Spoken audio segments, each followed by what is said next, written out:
J'avais une vie, c'était celle du travail. Moi, je me voyais président d'une des plus grosses entreprises au Canada jusqu'au jour où j'ai eu la wake-up call. Le médecin, il m'annonce simplement « Il a une tumeur au cerveau ».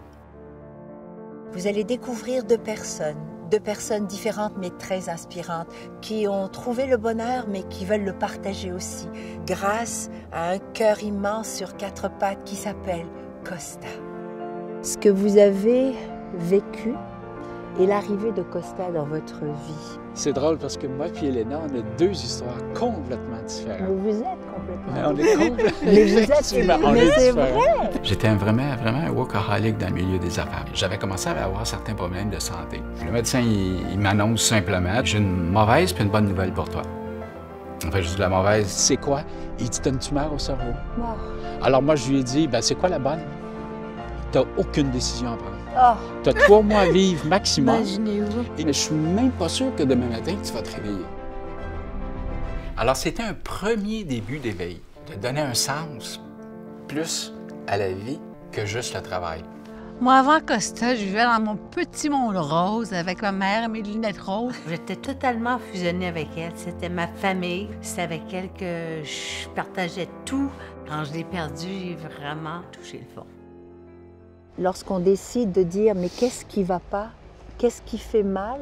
Mais vous avez essayé de comprendre et vous êtes allé vers un animal de compagnie. Ça a été un processus. J'ai commencé une recherche transformationnelle, mais ça s'est fait tranquillement.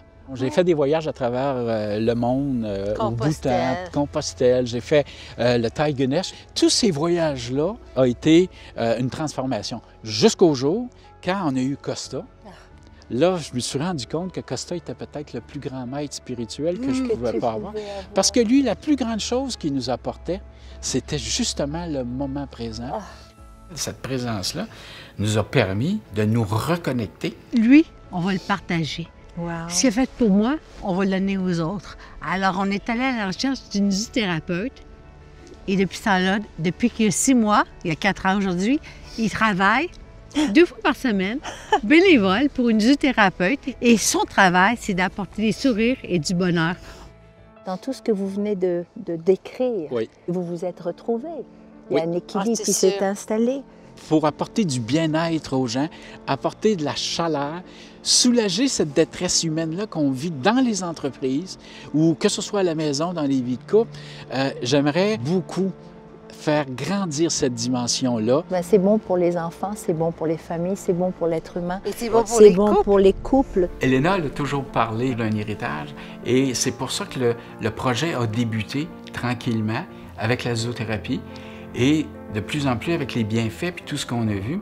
Puis on a écrit un livre.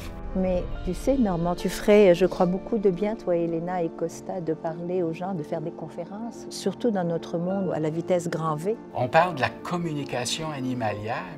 L'animal a un langage différent, mais c'est une forme d'énergie autant qu'un humain. On est en train d'assister à un début où l'animal de compagnie va prendre une place incroyable dans nos vies. On cherche à répandre ce message-là. Moi, je pense qu'on est ici pour laisser une trace aux générations à venir. Nous, notre mission, c'est ça. Moi, ce que je vous souhaite, que ce que vous faites soit plus grand que ce que nous sommes aujourd'hui, Oui. que ça fasse du bien à qui en a besoin. C'est un legs C'est un legs. et c'est notre façon d'apporter un petit peu d'humanité Oui. à cette société-là. Mais tu sais, Normand, tu es un rescapé, tu es un miraculé. Tu es vraiment un miraculé, c'est que tu avais autre chose à faire. Tu avais Oui. autre chose à apporter. Puis toi, Elena, eh bien, ta maman est partie, mais elle t'a laissé avec une grande richesse. C'est la richesse du cœur. Et je l'ai fait pour elle et pour le respect de la vie. De la vie.